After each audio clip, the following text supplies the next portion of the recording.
My name is Dana, and this whole mess started when I was 8 years old and my twin brothers were born. I still remember that day clearly. Mom came home from the hospital with these two tiny screaming babies, and suddenly my whole life changed. Dad pulled me aside and said, "Dana, you're the big sister now.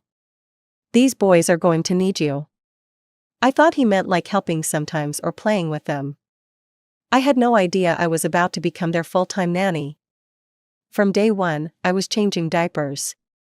Mom would hand me a dirty baby and say, "Dana, can you handle this? I'm so tired."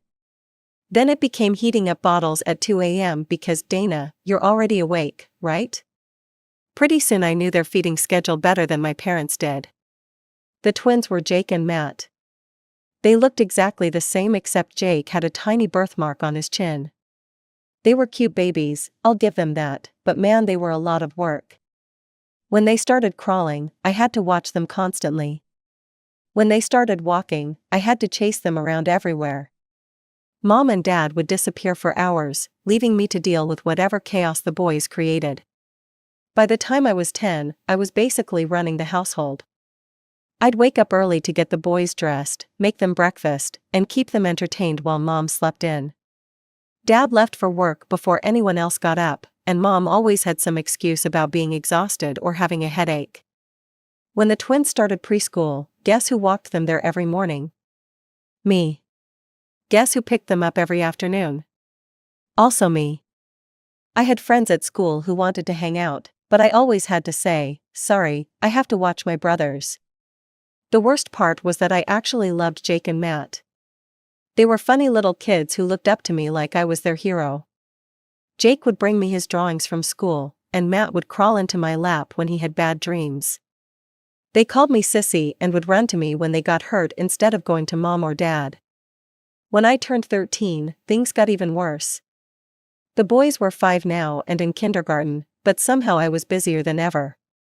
I had to help them with homework every night because Mom said she wasn't good at school stuff.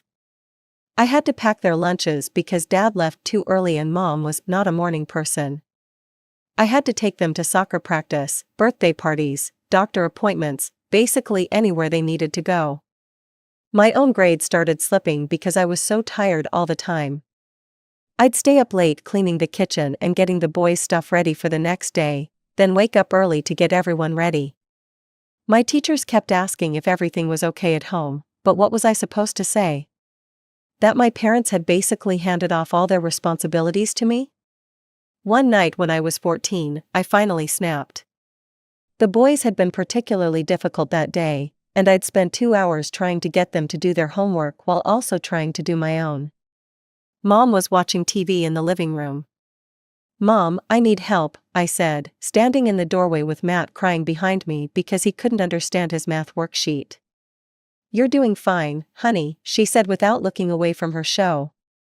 "You know them better than I do anyway. But I'm their sister, not their parent." She finally looked at me then, and her expression wasn't sympathetic at all. "Dana, we're a family. We all have to do our part. Your part is helping with your brothers." "What's your part then?" I asked. "Don't get smart with me, young lady," she snapped. "I work hard to keep this house running." I wanted to laugh, but I was too tired to fight. So I went back to helping Matt with his math while Jake pulled on my shirt asking for a snack. The next few years blurred together.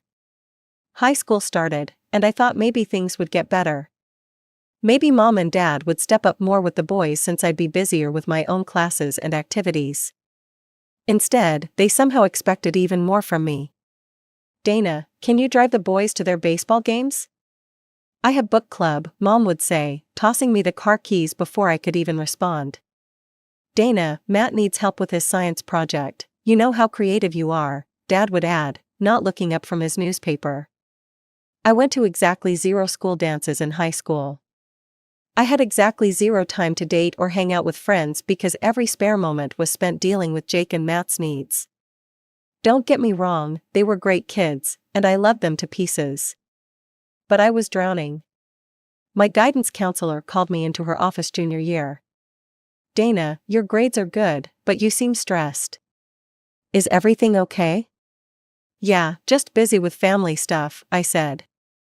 Have you thought about what you want to do after graduation? College applications are coming up soon. College, the word hit me like a lightning bolt. I could go to college. I could leave. For the first time in years, I felt a tiny spark of hope that maybe, just maybe, I could have my own life someday. Senior year was when everything exploded. I'd been researching colleges for months, filling out applications in secret late at night after everyone went to bed. I had decent grades despite everything, and my SAT scores were pretty good too. I applied to several state schools that weren't too expensive, thinking maybe I could get some financial aid. The day I got my first acceptance letter, I was shaking as I opened it. University of State, accepted. I actually got in. That night at dinner, I announced my college acceptance. The reaction was immediate and brutal. Mom's face went white, and Dad looked like I'd just told him I was dying. College, Mom said like I'd announced I was joining the circus. Dana, honey, what about your brothers? Jake and Matt need you here.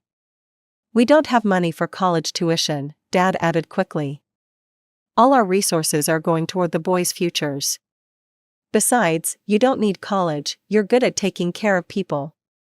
The argument that followed was explosive. I told them I'd been their free babysitter for 10 years. They called me ungrateful and selfish. Mom cried, Dad yelled, and I ran to my room in tears. That's when I called Grandma and told her everything. 2 hours later, she showed up at our house and absolutely destroyed my parents. You two are out of your damn minds, she shouted at them. That girl has been raising those boys since she was a child herself. Well, guess what? I'm paying for her college tuition, every penny of it. My parents barely spoke to me for 3 weeks after that. When I left for college, they didn't even come outside to say goodbye. Only Jake and Matt hugged me goodbye, with Jake crying and asking if I'd ever come back. College was like stepping into a completely different world. For the first time in my life, I could focus on myself. I didn't have to wake up early to make breakfast for anyone but me. I didn't have to help with homework or drive anyone anywhere. I could stay up late studying my own assignments instead of dealing with someone else's problems. Grandma sent me money every month for expenses, and she'd call weekly to check on me. How are your classes going, sweetheart? She'd ask. Are you making friends? Are you happy? I was happy, happier than I'd been in years. I joined the business club, made friends with my roommate Sarah, and actually had time to date. I met this guy Kevin in my economics class, and we went to movies and studied together at the library. It was normal college stuff that I'd never thought I'd get to experience. During winter break, I went home for a few days. The atmosphere was icy, Mom made sad faces whenever she looked at me, and Dad barely acknowledged I was there. They kept making comments about how I'd abandoned the family and how hard things were without me. I spent most of my time at Grandma's house instead. The summer before my senior year, I got an internship at a marketing firm downtown. I was good at it, really good. My supervisor, Ms. Rodriguez, told me I had real potential in the business world. You should consider staying here after graduation, she said. We'd love to have someone with your work ethic on our team full-time. By my senior year, I was killing it academically. I'd made Dean's List 3 semesters in a row, and I had a job offer waiting for me after graduation. The marketing firm wanted to hire me at a salary that seemed like a fortune compared to what I'd grown up with. Graduation day came, and guess who was the only family member in the audience? Grandma. She was sitting in the front row with tears streaming down her face, clapping so loud when they called my name that people around her were smiling. My parents had said they were too busy to come. I started my job 2 weeks after graduation, and it was everything I'd hoped for. I was good at marketing campaigns, client presentations, and managing projects. Within 6 months, I got promoted. Within a year, I was making more money than both my parents combined. I rented a nice apartment, bought myself a decent car, and for the first time in my life, I had disposable income. Real money that I could spend on whatever I wanted. It was incredible. The turning point came about 18 months after graduation. I was visiting Grandma for the weekend, and she'd made her famous pot roast. We were just sitting down to eat when the doorbell rang. "Who could that be?" Grandma muttered, getting up to answer it. I heard familiar voices in the hallway and my stomach dropped. Mom and Dad walked into the dining room looking awkward and uncomfortable. "Dana," Mom said with fake enthusiasm, "what a surprise. We didn't know you were here." During dinner, Grandma started bragging about my job and how well I was doing. "Dana bought me this beautiful new rocking chair last month," Grandma said, gesturing toward the living room. "And look at this coffee maker she got me, it makes the best coffee I've ever had." She showed them the huge new TV I'd bought her for Christmas, and mentioned that a new refrigerator was being delivered next week, another gift from me. I watched my parents' expressions change as they realized I wasn't just doing well, I was actually making serious money. Mom's fake smile got bigger, and Dad started asking questions about my job with sudden interest. "You know, Dana," Mom said as they were leaving, "you haven't been to the house in so long. Jake and Matt miss you terribly. Why don't you come for dinner tomorrow night?" Something felt off about the invitation, but I thought maybe this was their way of trying to repair our relationship. Maybe they were finally ready to accept that I'd made the right choice. "Sure, Mom, I'd like that." The dinner the next night was weird but nice. Jake and Matt, now 17, were excited to see me and kept asking about my job and apartment. Mom was unusually helpful and chatty, and Dad actually seemed interested in what I had to say. After that, the invitations to family dinners became regular. Mom would call every week asking me to come over, and there was always something they needed help with. Jake needed money for a school trip. Matt's baseball equipment was getting expensive. The utility bills were higher than expected. The car needed repairs. I didn't mind helping. I had the money, and it felt good to finally be useful to my family in a way they appreciated. The next few years flew by in a blur of family dinners and financial requests. I was so busy climbing the corporate ladder and helping my family that I barely noticed how my personal life was falling apart. While my coworkers were getting married and having kids, I was working late and spending weekends dealing with whatever crisis my family had that week. Jake and Matt graduated high school, and I ended up paying for their college tuition. Both of them got into decent schools, but financial aid didn't cover everything. Mom called me crying about how they couldn't afford the expenses. "Dana, the boys have worked so hard for this opportunity," she said. "We just can't let them down." Jake needed help with his apartment deposit and work clothes.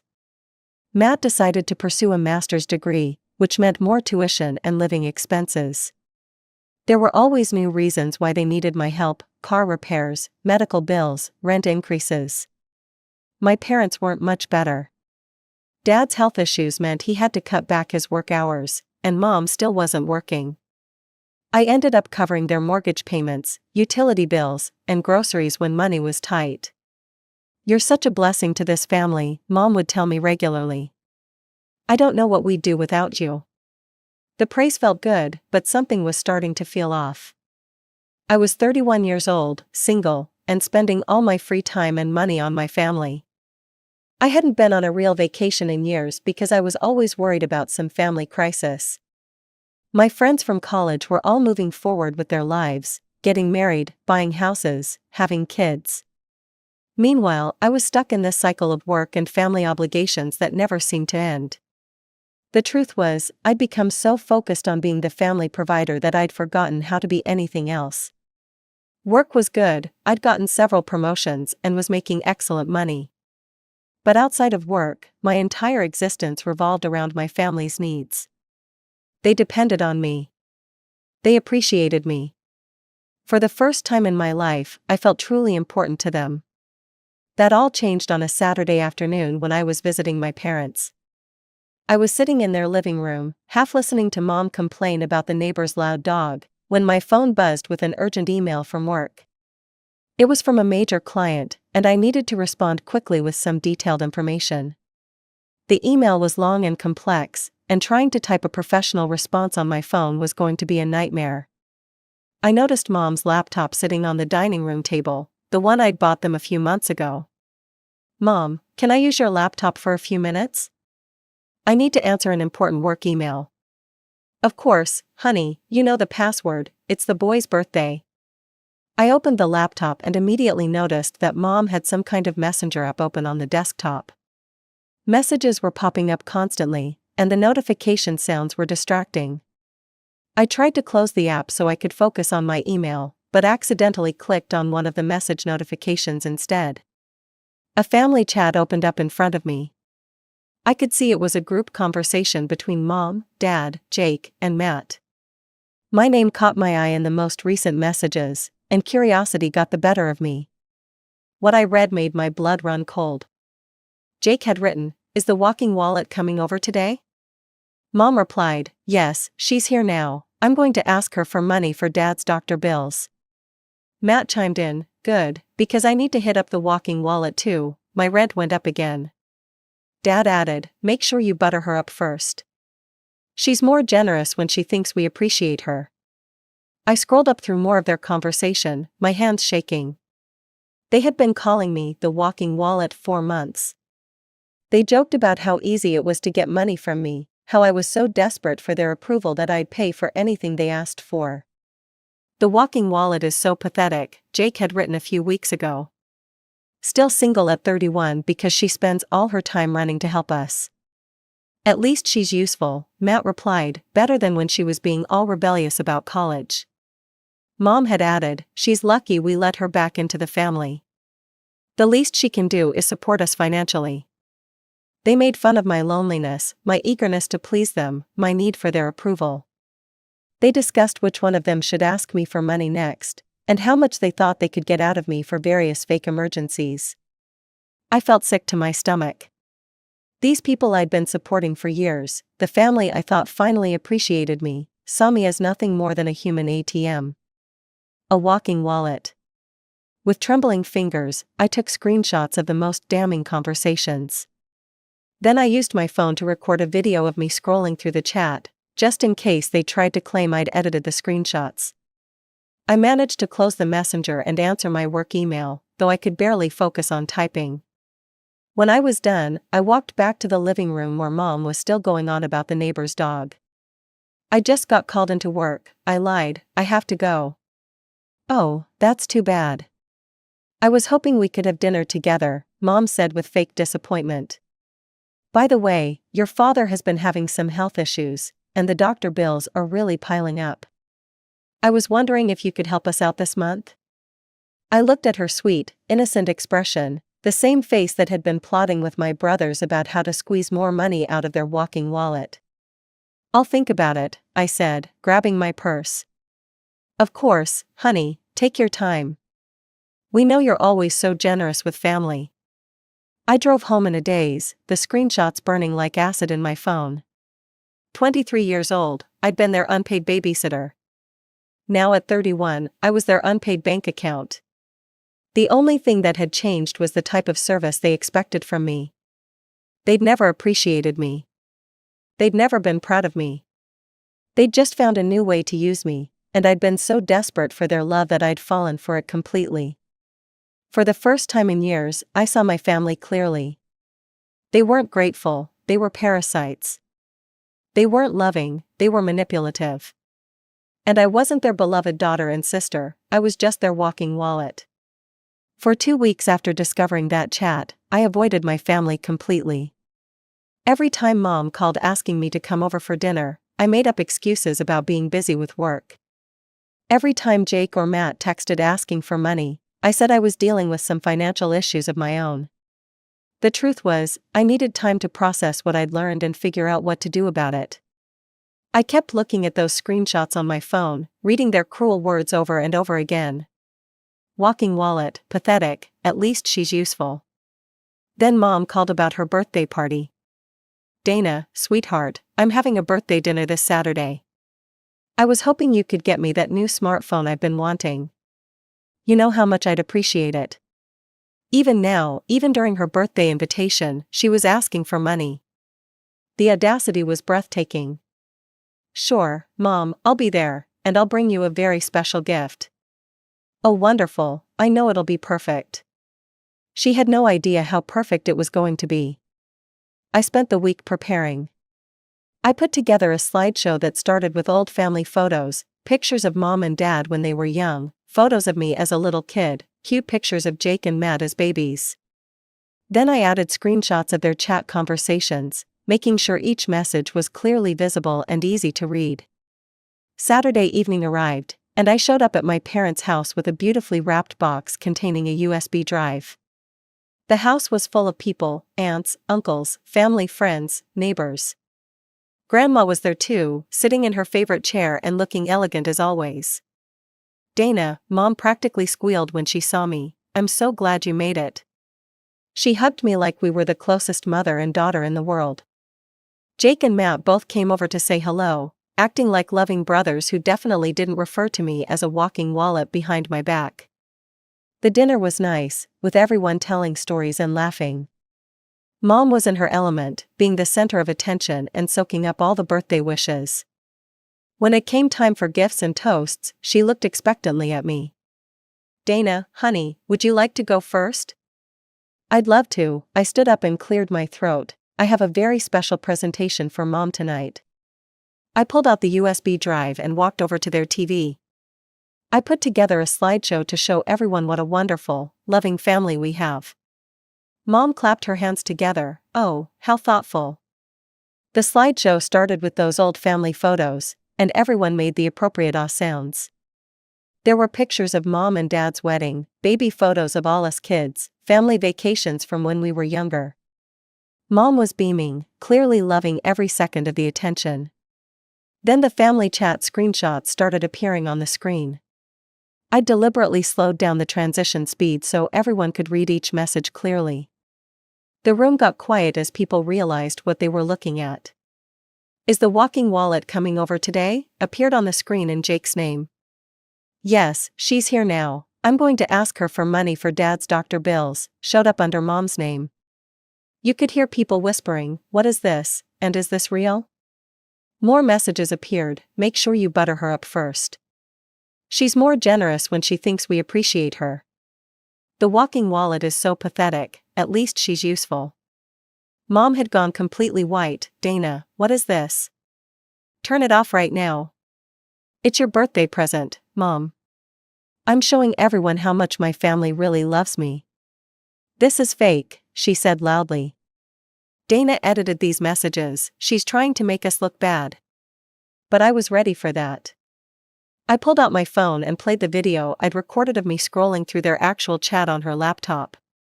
You could clearly see it was their real conversation, not something I'd made up. When it finished, I looked around at all the shocked faces.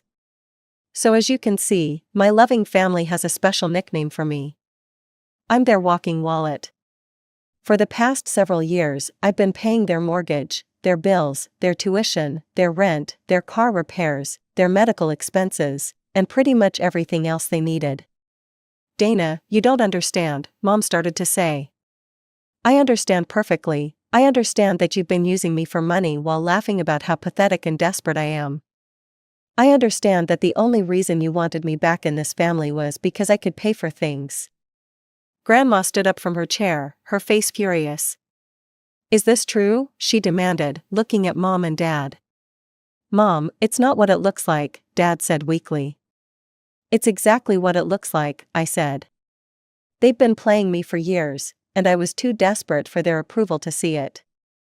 I turned to address the whole room, so effective immediately. "I'm cutting off all financial support to my parents and brothers. They can pay their own mortgage, their own rent, their own bills. I'm done being their personal ATM." "You can't do this to us," Mom said, tears streaming down her face. "We're your family." "No, you're not. Family doesn't treat each other this way. You're just people who share my DNA and saw me as an easy target." Grandma walked over and put her arm around me. "Good for you, Dana. I've watched you support this family for years while they took you for granted. They don't deserve your generosity." She turned to glare at Mom. "As for you, I'm ashamed to call you my daughter. You've been using Dana since she was 8 years old, first as free childcare and now as a bank account. I'm changing my will. Dana is getting everything, and you're getting nothing. Mom started sobbing, "You can't do this. We need that inheritance.